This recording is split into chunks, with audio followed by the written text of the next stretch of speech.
So I'm here today with Heinan Landa, who's CEO of Optimal Networks, and we're going to talk about cloud computing. So Heinan, before we get started, what does Optimal do? Optimal is your full-service IT provider, anything from consulting on where to go with IT and how to do your next upgrade, all the way to doing it for you and to managing and supporting your systems going forward. So helping me figure out what kind of computers I need, putting them in place, and then help desk. Servers, computers, help Awesome. desk, management, the works. So let's talk about cloud computing. What exactly does that mean? Cloud computing is it's a very nebulous term. It's a marketing term. It doesn't mean anything. Basically, cloud computing, it's a new technology platform. There's a lot of companies out there like Google, like Amazon, like Apple, and they're all pushing cloud. And they're saying that we're going to put together the servers for you. We're going to virtualize the servers for you. We are going to handle the whole back end in our data centers. And you can just use whatever technology, whatever application we provide for you.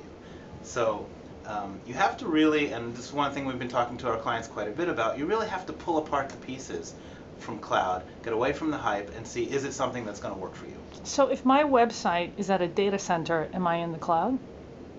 One definition is that you are in the Okay, cloud. but I'm not on Amazon's cloud You're or not on Google's Amazon's cloud. cloud. You could be on what's called a private cloud. So maybe you're on a virtual server in a data center. But you have to look at this, because I can pick up this whole private cloud where your website is in a data center, and I can put it on your site, and it's still called a private cloud. So you can see there's a lot of disparity on what the cloud actually is. I see. And that's why it's actually important not to worry about the name as much as to look at your business, your needs. What are you trying to accomplish? Okay, so you're looking at this new technology platform. Trying to save money? Are you trying to have better disaster recovery? Are you trying to Better uptime, better redundancy? Are you trying to just offload your IT? You don't want to deal with this stuff in-house. Okay, so those are some reasons to move to the cloud. Yeah. So what are some of the concerns with cloud computing? Look, the number one concern that everybody talks about is security. Interestingly enough, it seems to be fairly secure, or as secure as your internal networks if they're properly managed. So that's one concern. The other concern that you have to look at is actual total cost of a cloud solution. You have to look at it not just, oh my God, it's $5 a month. You have to look at $5 a month per user, and then how much more you're going to spend for your BlackBerry users, and then you got to look at it out over 3 years, over 5 years, compared to the cost of a traditional solution. I'm not saying it's good, I'm not saying it's bad, but it's a concern, and if cost is a driver, you really want to lay out the cost. There's support considerations. The cloud is just a name. There's people behind it. There's equipment behind it. You want to find out who those people are, and you want to see if you trust them just like you'd vet any vendor. So those are just some of the main ones. So what are common applications that people are putting in the cloud? Probably the top application that we see our clients considering for their next upgrade is their email system. And I should say, in some cases it makes great sense, and in some cases it really doesn't make sense. So you have to look at it.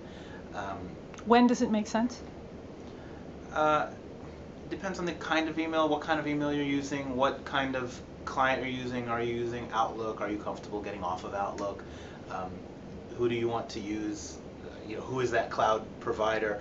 Are you integrating your back-end Exchange email server with other applications like document management systems, like CMSs, like things like that? And are there integrations written which, when you bring it up to the cloud, all of a sudden you can't use?